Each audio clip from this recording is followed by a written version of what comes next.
Hi everyone and welcome back. This is Eva. I hope you had a fantastic day and are ready to sit down with me for the process for week 46 in my 2022 Project Life album. Grab a cuppa and follow along in the process. Today I used pocket cards from Studio Calico's kit Golden Hour, elements from an old Citrus Twist kit and also from Hick kit. I also sneaked in a little word art from NGPSP. I started off in the Silhouette software where I made the word art November in a glitter cardstock-ish sheet. It's not quite a cardstock, rather a flabby glitter sheet. Kind of rubberish. Anyway, it was easy to cut with a Silhouette. So now I placed my pocket cards and some other photos, and I just realized that I had one photo too much, so I had to do something about that. And since I don't have any photo on the last card, well, I got room for one more for sure. I also wanted to back the photo, so it stood out a bit from the background, and to make it similar to the photo above. And to do that, I used regular copy paper. Here I also saw that it could have been a good thing to measure before backing the photo. So what to do then? Well, I just took the scalpel and cut a part of the word and ta-da! Yeah, now I have part of the word over my photo and it's readable. This is a frame I did in Photoshop. I placed the photo in the frame before I printed it out on photo paper, hence the glass. A little photo of my Tuxedo gentleman had to be included this week, just because he looks so annoyed.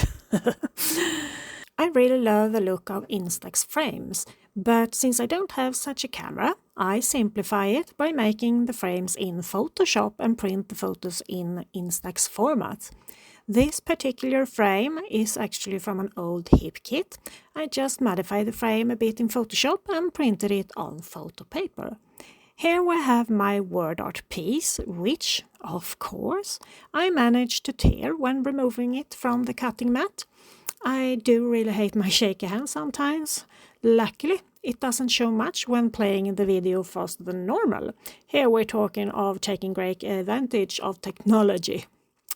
I wanted the week numbers to look kind of ombre, so I took my Distress Oxide and a tiny makeup brush and just colored in the middle of the numbers.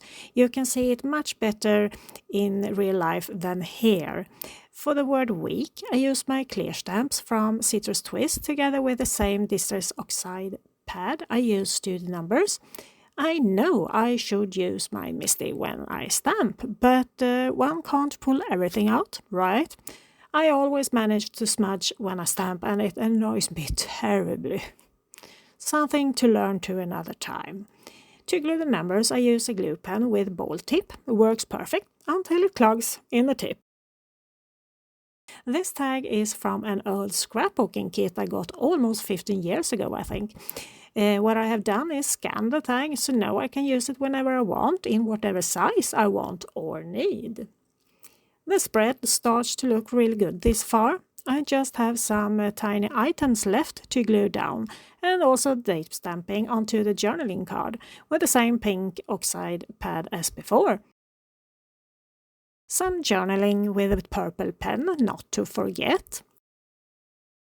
I also knew I wanted this right now arrow, but since I made the photo a tad bit too big, I have to cut the arrow to fit, and it worked out really good actually. I just had to trim it off the edge a bit.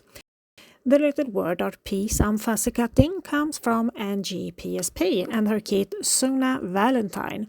I don't know how many times I tried to cut it with a Silhouette, but it always came out way too ugly, so I decided to cut it by hand instead, and well, that worked so much better.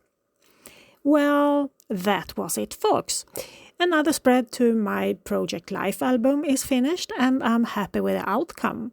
I hope you got some inspiration today, or at least a calm moment.